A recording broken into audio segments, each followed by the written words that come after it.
Mabalibag na isinarado ko ang pinto ng kwarto ni Almira nang makapasok ako sa loob. Tiimbagang na namewang ako habang sinusundan ng tingin ang babae na aligaga sa pag-iempake. I am telling you, Almira, oras na lumabas ka sa bahay na ito ay wala ka nang babalikan.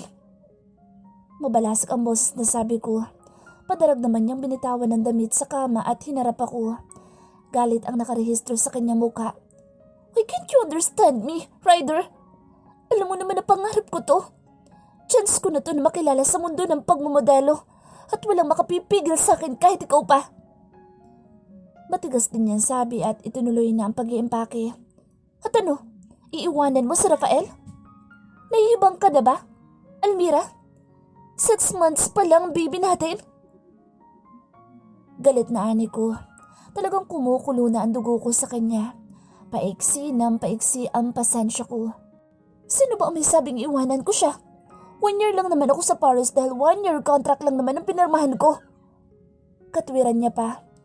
1 year na walang uwian. 6 months pa lang si Rafael at kailangan niya ng ina. Kailangan ka niya? Ano bang hindi mo maintindihan doon? Binabaan ko na ang boses baka sakaling makinig siya sa akin at maintindihan ang ipinupunto ko. Kung ako lang ihahayaan ko na siya sa gusto niyang gawin sa buhay niya. Wala sa bokabularyo ko ang namimilit ng babae pero kailangan siya ng anak namin. Saglit naman siyang natigilan at bumuntong hininga. Hindi naman ako kakailanganin ni Rafael dahil hindi naman siya nagbe-breastfeed sa akin. Formula milk ang iniinom niya kaya mabubuhay siya kahit wala ako. Napaawang ang labi ko sa tinuran niya. Maringin akong pumikit. Ramdam ko ang pagpintig ng ugat sa sentido ko. Tila ba puputok na ito sa galit. Dahil ayaw mo magpa-breastfeed. Of course. Ayokong lumawlaw ang dibdib ko, no? Baka wala nang tumanggap sa aking agency. Alam mo naman na katawan ko ang puhunan ko. Ngumisi ako at umiling. Ibang klase ka talagang babae ka. Masyado kang makasarili. Ngayon lang ako nakakita ng isang inang walang pakialam sa sariling anak. Ryder, itinaas ko ang isang kamay para patigilin siya sa pagsasalita. Ayoko na makipagpilitan sa kanya. Fine, do whatever you want. I don't care anymore. Pero inuulit ko, once na lumabas ka sa pamamahay na ito, wala ka nang babalikan. Pati si Rafael, hindi mo na mababalikan. That's unfair! No, it's fair. Wala ka namang pakialam sa kanya. So bakit niya pa kakailanganin ng isang inang kagaya mo? Ryder! Naputol ang sasabihin niya nang tumunog ang cellphone niya na nakapatong sa nightstand. Dinampot niya iyon at sinagot. Okay, I got it. I'm on my way now. Pinatay na niya ang cellphone at inilagay sa shoulder bag niya. Mabilis lang niya isinalpak ang mga damit sa maleta at sinipper na ito. Binabanan niya ito sa sahig at sinukbit na sa balikat ang shoulder bag. Mag-usap na lang tayo kapag malamig ng ulo mo at nakakaintindi ka na. I have to go. Nasa labas na ng subdivision ang sundo ko. Hinila na niya ang maleta palabas ng kwarto. Sunundan ko na lang ng tingin sa Almira na nagmamadali sa paglabas ng bahay. Hila-hila ang maleta.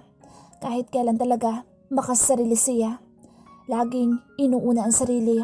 Wala siyang pakialam sa anak namin. Kahit nga noong ipinagbubuntis pa niya ang anak namin ay wala din siyang pakialam. Kung ano-ano mga supplement ang iniinom niya na bawal sa ipinagbubuntis niya noon. Muntik na ngang mawala ang anak namin kaya galit na galit ako sa kanya noon. At kung nagkataon talaga na nalaglag ang anak namin, ipakukulong ko talaga siya. Isang malaking pagkakamali talaga na nahulog ako sa kanya noon. Akala ko siya na ang babaeng makakasama ko sa buhay at magiging ina ng mga anak ko pero nagkamali ako. Ayaw niya pa mag-asawa at lalo nang ayaw niya pang magkaanak dahil masisira daw ang katawan niya. Buhay niya ang pagmomodelo. Hindi ko rin naman sinasadya na mabuntis ko siya. Lagi ako may proteksyon kapag nagsasex kami. Nagkataong isang beses lasing ako at nakalimutan ko magsuot ng proteksyon pero hindi ko naman pinagsisihan na nabuntis ko siya. Gustong-gusto ko rin naman magkaanak dahil nagkakaedad na ako. Kaya kung wala siyang pakialam sa anak namin at mas gusto niya magmodelo ay bahala na siya sa buhay niya. Palalakihin ko na lang mag-isa, si Rafael. Hindi kailangan ng anak ko ng inang walang kwenta. Tinungo ko ang nursery room ko na saan ang 6 na buwan kong anak. Pagbukas ko ng pinto ay sumalubong sa akin ang malakas na palahaw niyang iyak. "Sir, ayaw po niyang tumahan." Ana Myrna, nakasambahay sa mansyon at pansamantalang yaya ni Baby Rafael. Umuntong hininga ako at nilapitan ang anak. Kinuha ko siya kay Myrna. "Shh! Hush baby, Dad is here." Pagpapatahan ko sa anak ko habang marahan siyang sinasayaw-sayaw. Namumula na ang kanyang mukha sa kakaiyak. Unti-unti naman siyang tumahan. Binalingan ko sa Myrna. "Ihanda mo ang mga gamit ni Baby Rafael. Uuwi tayo sa mansyon." "Opo sir." Agad na tumalima ang kasambahay at nag-ayos na ng mga gamit ni Baby Rafael. "Yun nga ba sinasabi ko eh. Hindi nga ako nagkamali. Walang kwenta ang babaeng yun. Kung bakit ba naman kasi hindi ka nag-iingat at nabuntis mo pa siya? O yan, iniwan sa'yo ang bata at siya nagbubuhay dalaga. Ayoko na makita ang babaeng yan." Galit na sabi ni Papa. Lalo naman lumakas ang iyak ni Baby Rafael dahil sa malakas na boses ni Papa. "Randy, ang boses mo, pakibabaan nga. Nagugulat ang bata." Saway naman ni Mama kay Papa habang buhat niya si Baby Rafael at pinatatahan ito. "Ito kasing anak mo eh. Hindi marunong makinig sa akin kaya ayan, binatang ama." Mababa na ang boses na saad ni Papa. Tumahan naman si Baby Rafael. "Walang masama sa pagiging binatang ama, Papa." Sabat ko naman. "O so paano? Paano mo aalagaan ang batang yan habang nagtatrabaho ka?" "E di mag-hire ako ng yaya. Problema ba yun? Kahit ilang yaya pa, kaya-kaya kong kumuha para lang may mag-alaga sa anak ko." "Tonto! Hindi yaya ang kailangan ng anak mo. Ina ang kailangan niya."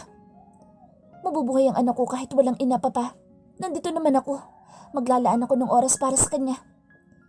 Umiling-iling si Papa. "Bahala ka na nga sa buhay mo. Matanda ka na. At sana naman leksyon na ito sa'yo para hindi na kung sino-sinong babae ang patulan mo." Tumalikod na siya at umalis ng sala. Alam ko sa library office ang punta niya. Umugot ako ng malalim na hininga at nilapitan si Mama at si Baby Rafael. "Huwag mo nang pansinin ang papa mo, anak. Nag-aalala lang iyon sa inyo ng anak mo. Mahirap magpalaki ng anak na mag-isa ka lang." Hinaplos ko ang buhok ni Baby Rafael. Tahimik na siya at may sup-sup ng bote ang bibig. "Kaya ko siyang palakihin, Mama. Magtiwala lang kayo sa akin. Hindi ko pababayaan ang anak ko." "Malaki ang tiwala ko sa iyo, anak. Saka nandito naman ako. Tutulungan kita sa pag-aalaga dito sa apo ko." Nakangiting sabi ni Mama. Napangiti na rin ako. Mabuti na lang nandito lagi sa tabi ko si Mama. Laging nakasuporta at nakaalalay sa akin. Si Mama ang ideal woman ko. Napakaswerte ni Papa sa kanya. Mabait si Mama at napakapasensyosa. Maalaga pa at mapagmahal. Kapag nag-aaway kami ni Papa ay lagi siyang nasa gitna. Kaya hindi nagtatagal ang away namin ni Papa dahil sa kanya. Mahal namin pareho si Mama. Mahirap na yatang makatagpo ng babaeng gaya ni Mama. Yung gamot ni Nanay sa high blood ay mahihingi mo yan sa center. Pati na din yung sa blood sugar niya. Meron din sila doon. Bali ang bibilhin mo na lang ay ang antibiotic na inumin niya sa loob ng 1 buwan. Itong dietary supplements niya at vitamins. Kapag may iba pang nararamdaman si Nanay, ay dalhin mo na lang dito sa klinik. Anang may edad na doktor na tumingin kay Nanay at iniabot sa akin ang bagong reseta. Ngumiti ako at tumango sa doktor. "Salamat po, doktora." Inalalayan ko na si Nanay na tumayo sa upuan at lumabas sa opisina ng doktor. Nilapitan namin ang assistant at nagbayad ng check-up fee. Mabuti na lang ay mas mura ang check-up fee kay doktora kaysa sa ibang doktor. Matagal na din kasi naming doktora si Doktora Go. Doktor din siya ni tatay noong nabubuhay pa siya. Kaya kilala na kami ni doktora. "Nak, pwede naman sigurong wag nang bilhin ang lahat ng gamot na nandyan sa reseta. Maayos naman ang pakiramdam ko," sabi ni Nanay nang makalabas na kami ng klinik. "Hindi po pwede, Nay. Kailangan niyo pong inumin lahat ng ito. At hindi po porket gumanda na ang pakiramdam niyo ay hindi niyo natatapusin ang gamutan niyo. Hindi pa po kayo lubos na magaling. Baka lalo lang lumala ang sakit niyo sa bato kapag huminto kayo sa pag-inom ng gamot." Malumanay kong paliwanag sa kanya. "Pero saan naman tayo kukuha ng pera pambili ng mga gamot? Kulang na kulang din ang pensyon ng tatay mo." Namumroblemang sabi ni Nanay. Ako na po ang bahala dyan, Nay. Relax lang kayo. Sabi ko sa masiglang boses para hindi niya isiping na may problema din ako para sa gamot niya. Ayoko ma-stress siya dahil makakasama iyon sa kalusugan niya. Pumuntong hininga si nanay at ngumiti sa akin. Nahihiya na kasi ako sa iyo, anak. Lagi mo na lang akong iniintindi. Hindi mo na nagagawa ang mga gusto mo. Nay, ang gusto ko lang ay alagaan kayo. Ang ibig ko sabihin, hindi ka na nakakagala kasama mga kaibigan mo dahil binabantayan mo ko. Hindi mo na rin nabibili ang gusto mo dahil mas inuuna mo mga gamot ko. Malungkot na sabi niya. Bumuntong hininga ako, tinawakan ng 2 kamay ni nanay. Matanda na si nanay. 2 taon na lang, tutuntong na siya sa 60. Simula nang namatay si tatay, 7 taon nang nakalilipas ay malaki na ang pinagbago ni nanay. Na-depress siya, naging sakitin at malungkutin. Alam kong dahil iyon sa pagkawala ni tatay. Mahal na mahal niya si tatay. Buhay nila ang isa't isa. Ngayon naman siya ang buhay ko. Ayoko mawala din siya sa akin kaya gagawin ko ang lahat para sa kanya. Kahit manlimos pa ako para sa gamot niya. Nay, mas importante po kayo kasi sa mga gala at mga material na bagay na gusto kong bilhin.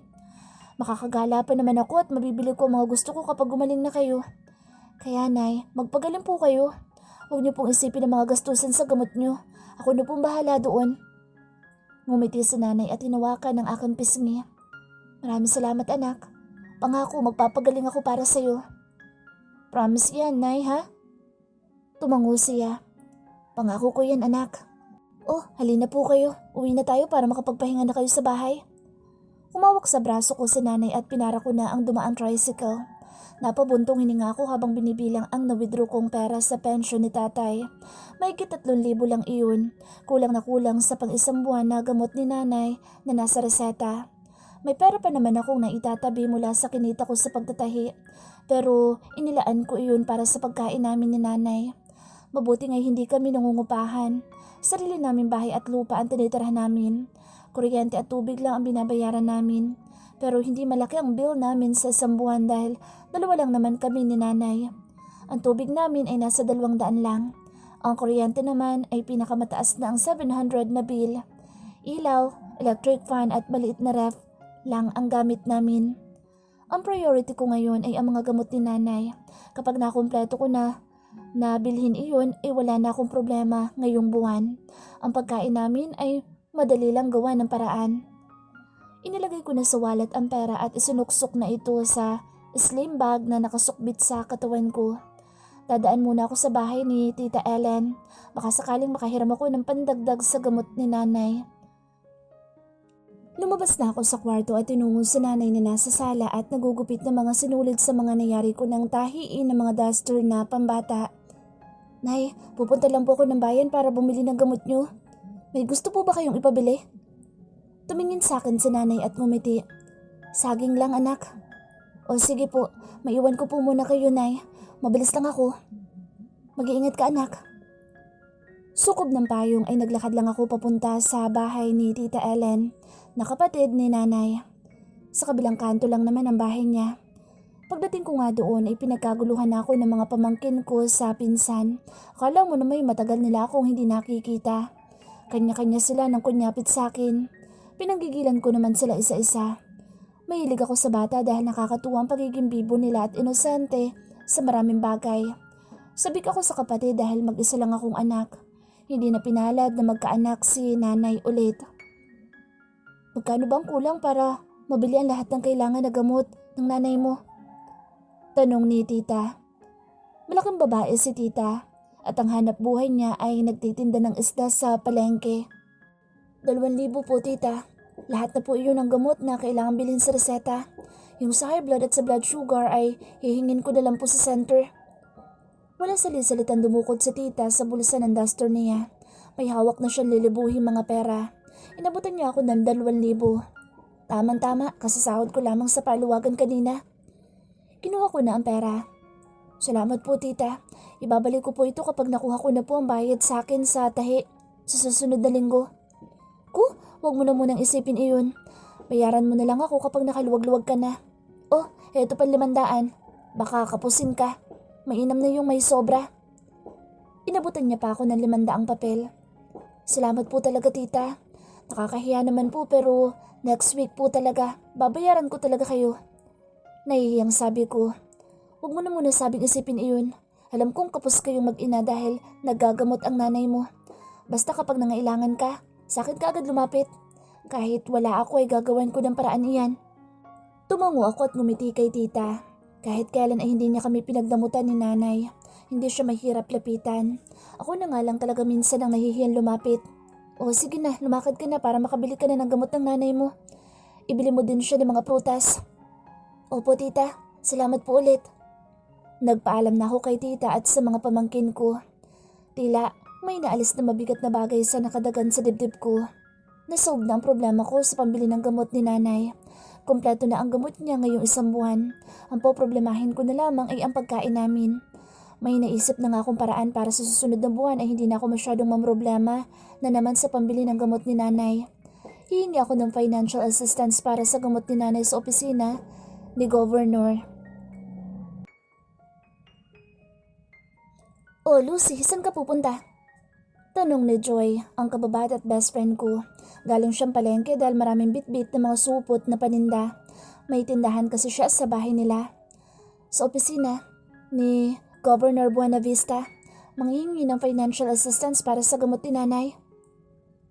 Kahapon ay kinumpleto ko na ang mga papel na kailangang ipresenta sa opisina, gaya ng reseta, medical certificate, barangay indigency, Xerox ID ni nanay at ID ko. Ganun ba? Sayang, gusto ko pa namang sumama. Kaya lang mag-ayos pa ako ng paninda. Nakangusong sabi ni Joy. Gusto kasi niyang magsasama sa akin kapag umaalis ako. Para ko na nga siyang buntot. Tumawa ako. Huwag ka nang sumama. Sandali lang naman ako doon. Mag-ayos ka na lang ng paninda mo. Gusto mo lang makita yung mamang pogi doon eh.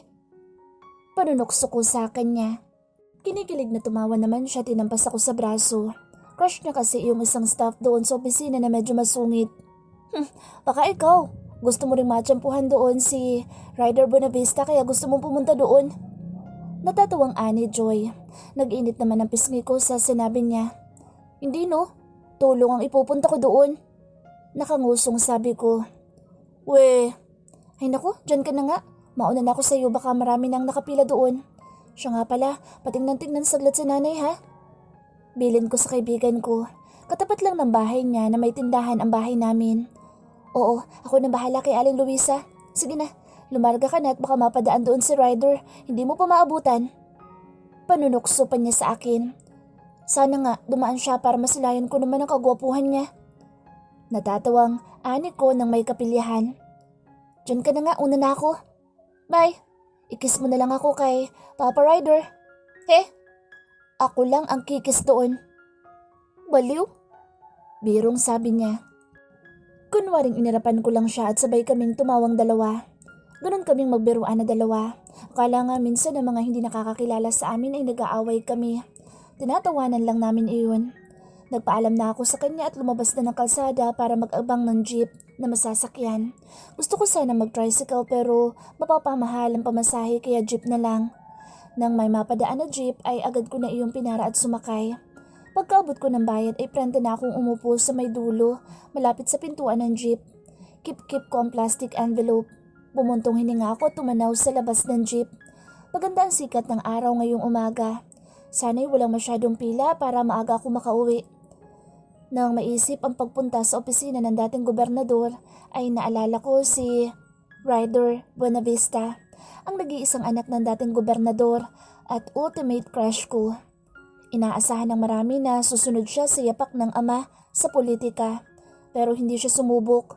Gayunpaman ay bukas pala din siya sa mga mamamayan na nangangailangan ng tulong gaya ko.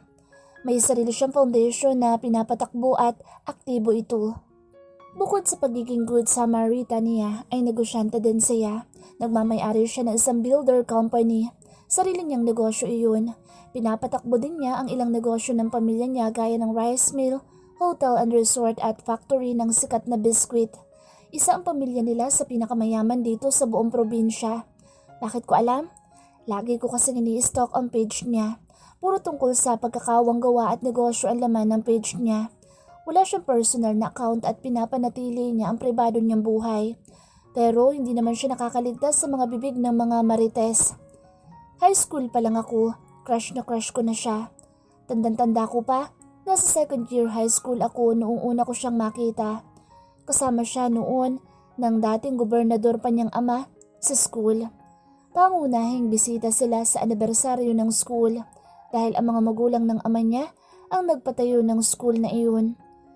Unang kita ko pa lang sa kanya, talagang humanga na ang batang puso ko sa kanya kahit malaki ang agwat ng edad namin. Ang gwapo-gwapo niya at ang tangkad-tangkad pa. Malaki ang boses niya kapag nagsasalita. Magaling din siya magsalita gaya ng ama.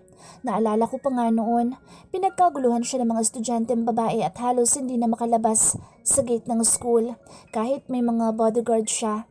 Kaya nagpatawag pa ng mga pulis at kahit naiipit na siya noon ay nakangiti lang siya. Simula noon ay interesado na ako tungkol sa kanya. Aktibo siya sa pagtulong sa mga mamamayan at madaling lapitan. Kaya sobra talaga siyang hinahangaan ko. Siya nga ang ideal ko at minsan pinapangarap kong mapansin niya ako. Pero napaka-imposible noon. Nasa taas siya at nasa baba lang ako. Sa sobrang pagka-crush ko nga sa kanya, nasaktan talaga ako nang malaman kong may anak na siya. Pero ayos lang, at least wala siyang asawa at single pa siya. Hot single daddy. Habang nagkakaedad nga siya, lalo siyang gumugwapo at mas hot tingnan. Huling kita ko sa kanya ay last year pa. Kasama siya sa motorcade ng isang congressman na sinusuportahan ng partido ng kanyang ama. Sana makita ko siya ulit. Malay ko baka mamaya dumaan siya sa opisina ng ama niya. Ay, sana nga. Nangingiti ako sa kilig kasabay ng pagkislot ng puso ko sa excitement. Pero agad ding nabura ang ngiti ko nang mapansin ko ang lalaki na nakaupo sa harap ko at nakatingin sa akin. Kakaiba ang tingin niya na humahagod pa sa buong katawan ko. Huminto pa nga ang mata niya sa dibdib ko. Tinaasan ko siya ng kilay at inirapan nang ngumisi siya. Wala talagang pinipiling lugar ang mga manyak. Kahit balot na balot ka pa ng damit, kapag likas talagang manyak, hindi ka talaga nila palalampasin. Mabuti na lang at marami ding sakay sa loob ng jeep. Kung sakaling gumawa ng hindi maganda ang lalaki ay madali lang akong makakahingi ng saklolo. Itinaas ko na lang sa dibdib ang kip-kip kong plastic envelope. Pagdating sa opisina ni Governor Buenavista ay may ilan nang nakapila na gaya ko rin na humihingi ng tulong. May nanghihingi para sa burial, pampalaboratory, food assistance at medical assistance. Pumila ako sa window 3 kung nasaan ang medical assistance. Tama-tama, isa lang ang nakapila doon at kinakausap na isang staff. Mabilis lang na proseso ang papel niya. Pagkatapos ay ako na. Mabait ang staff at mabilis din na proseso ang mga papel ko. Kapag kumpleto naman ang mga papel na kailangan ay mabilis naman nilang maaprubahan. Binigyan na nila ako ng petsa ng payout. Next month pa iyon. Matagal pero ayos lang. At least next month ay hindi na ako maghahagilap ng pera para sa gamot ni nanay. Maayos ko nang ibinalik ang ibang mga papel na hindi na kailangan sa plastic envelope habang naglalakad pababa ng hagdan. Mabuti na lang at maaga-aga ako nagpunta kaya maaga din akong makakauwi. May naulanigan akong mga bulungan. Ay, yung anak ni Governor dumating at may kasamang babae. Bagong kasintahan yata. Bumilis ang tibok ng puso ko nang marinig ang tungkol sa anak ng dating gobernador. Nag-angat ako ng ulo at eksakto namang tumambad mismo sa harapan ko. Ang lalaking kanina lang ay laman ng isipan ko. Si Ryder Buenavista. Tila ako nabato-balani at siya na lang ang nakikita kong tao sa paligid. Ang gwapo-gwapo niya lalo ngayon. Bagay talaga sa kanya ang may balbas at bigote. Mas lalong ang hot niyang tingnan. Tamang-tama nga talaga ang punta ko dito dahil pumunta din siya. Ay, kinikilig talaga ako. Masayang-masaya na sana ako na nakita ko si Ryder, kung hindi lang may sawang nakalingkis sa braso niya. Isang maganda at matangkad na babae ang nakahawak sa braso niya ngayon at matamis silang nagngingitian. Malagkit pa ang tingin nila sa isa't isa. Tila walang pakialam sa mga taong nasa paligid nila at nakatingin lang sa kanila. Bumuntong hininga ako. Well, sanay naman ako na iba-ibang babae ang kasama niya. May pagkababaero din naman kasi siya. Sa sobrang pagkababaero nga niya, may naanakan siya. Gumilid ako ng padaan na sa harapan ko ang dalawa. Nag-uusap sila at nagtatawanan pa. Mabilis na mabilis naman ang tibok ng puso ko habang papalapit sila sa akin. Pipi akong humihiling na sana ay tapunan niya ako kahit sulyap lang. Magandang umaga ho, Sir Ryder. Bati ng isang matandang babae. Magandang umaga ho naman. Nakangiting balikbati ni Ryder. Nagsunod-sunod na ang mga bumati sa kanya. Ako naman ay titig na titig lang sa kanya. Ang sarap kasing titigan ng gwapo niyang mukha at masarap sa tenga ang malaki at lalaking-lalaki niyang boses. Naasikaso ho ba kayo ng mga staff? Naasikaso naman ho, sir. Mababait po ang mga staff niyo. Mabuti naman kung ganoon. Kung may problema pa kayo, huwag kayong mahihiyang lumapit. Laging bukas ang tanggapan ng aking ama para sa inyo. Maraming salamat ho, Sir Ryder. Pagdaan niya sa harapan ko ay nalula ako sa tangkad niya at laki ng katawan. Umaalingasaw din ang pabangong gamit niya.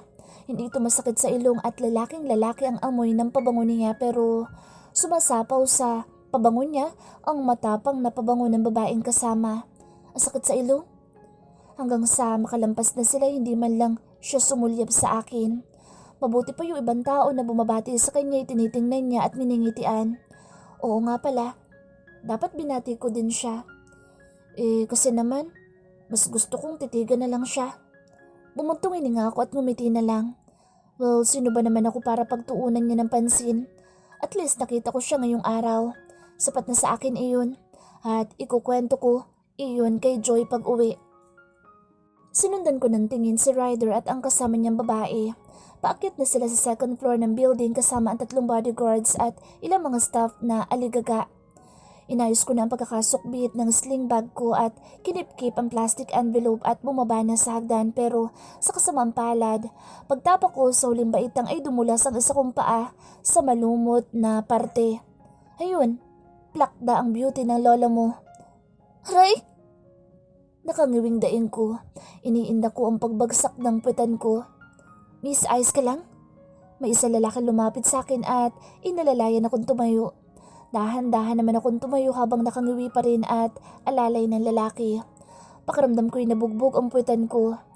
Tumingin ako sa paligid. Nakatingin sa akin ang halos lahat ng tao. Nakakahiya. Lumipad ang tingin ko sa second floor ng building. Nakatingin din sa akin ang mga taong nandoon, lalo na si Ryder na nakataas pang isang kilay. Mabilis ako nag-iwas ng tingin. Mas lalong nakakahiya na nakita niya akong pumlakda. Sumulyap nga siya sa akin pero sa gitna naman ng kahihiyan na inabot ko. Shucks, lupa, lamunin mo na ako, now na. Iniabot ng lalaking tumulong sa akin ng tumilapon kong plastic envelope. Salamat kuya. Kinuha kong envelope at tiningnan ang lalaking tumulong sa akin. Napaawang ang labi ko nang makilala ang lalaki. Isa din siya sa mga staff sa loob at crush na crush ni Joy. Ayos ka lang miss? Ang dumi ng pantalon mo oh. Anya at tinuro ang parte ng pantalon ko sa bandang puwetan. Oo nga, madumi nga ito at may bakas pa ng basang lumot. Ayos lang ako kuya. Nakangawing sabi ko pero napapaisip ako kung paano ako sasakay ng jeep na madumi ang pantalon. Nakakahiya. May dala ka bang panyo? Pulasan mo na lang yung dumi. Suwestyon na lalaki. Lalo akong napangiwi. Wala akong dala eh. Umiling-iling ang lalaki at may hinugot sa likurang bulsa ng pantalon. Iniabot niya sa akin ang panyo. Nasa likuran nitong building ang banyo. Magpunas ka muna. Saglit na tinitigan ko ang malinis na panyo. Naku, wag na. Nakakahiya naman. Mas nakakahiya kung maglalakad kang palabas na madumi ang pantalon mo. Sige na, magpunas ka na. Giit niya pa. Kumagat labi ako at kinuha na ang panyo. Salamat. Lalaban ko na lang itong panyo sa bahay tapos pagbalik ko sa payout, ibabalik ko rin ito sa'yo. Ikaw ang bahala. Sigurado kang walang masakit sa'yo? Umiling-iling ako. Medyo masakit lang ang puwetan ko pero nawawala naman na. Tumangu-tango siya. Sige, maiwan na kita. Maglinis ka muna sa banyo bago umuwi. Salamat ulit. Tumango lang siya at umakyat na sa hagdan. Mabait naman pala siya. Kala ko masungit talaga. Siguradong matutuwa si Joy at maiinis kapag ikinuwento ko sa kanya mamaya ang tungkol sa crush niya. Ako naman, masaya din na nakita si Ryder. Pero hindi ako masaya na nakita niya ang kahihiyang inabot ko kanina. Bumuntong hininga ako at tumungo na sa likod ng building kung nasaan ang banyo para maglinis. Talaga? Oo nga. Pinalo ako ni Joy sa braso at sumimangot. Sabi ko naman sa'yo sasama ako eh. Ngumuwi ako at tinimas ang brasong pinalo niya. Mabigat talaga ang kamay ng babaeng ito. Ikinuwento ko kasi sa kanya ang nangyari sa akin kanina sa labas ng opisina ni Governor. Kaya yun, nagmamaktol siya dahil hindi ko siya isinama kanina. Di nakita niya sana at nakausap ang palalabs niya.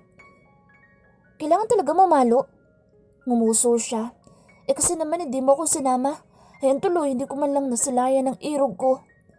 Nagmamadali ako eh. Saka ang bagal mong kumilos no. Kung hihintayin pa kita, siguradong mahaba ng pila. Kasi naman, daya-daya mo talaga. Pag-iinarte niya, umiling-iling ako at dinukot ang panyo na ibinigay sa akin ng palalabs niya. Ibinigay ko yun sa kanya. O ayan, panyo yan ang palalabs mo. Pinaram niya sa akin, ikaw na maglaba. Agad naman niya iyong hinablot sa kamay ko at idinikit sa ilong. Wala lang sa kanya kahit madumi iyon dahil ipinunas ko sa puwitan ng pantalon ko. Ngunit agad din niyang inalayo ang panyo sa ilong at ngumuwi. Bakit amoy lumot? Ipinunas ko yan sa puwitan ng pantalon ko eh. Sa sementong may lumot ako bumagsak. Kadiri ka naman, tapos ibinigay mo pa to sa akin? Reklamo niya. Baliw, may amoy pa niya yan. Kung ayaw mo, edi akin na, lalaban ko na yan.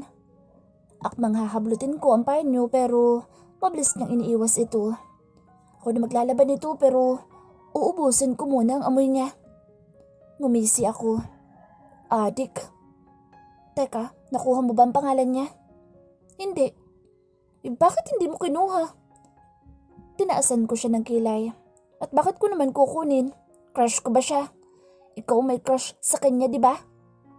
Nang haba na naman ang huso niya. Sana kinuha mo na para sa akin. Hunahin ko pa ba yun? Sobrang kahihiyan ang inabot ko doon. Nakita pa nga ni Ryder ang pagkaplakda ko eh. Nakakahiya talaga. Himutok ko. Oo nga, nakakahiya talaga yun. Sayang hindi ko nakita. Humahagikik siya. Inirapan ko siya at kunwaring sinabunutan. Tatawa-tawa lang siya.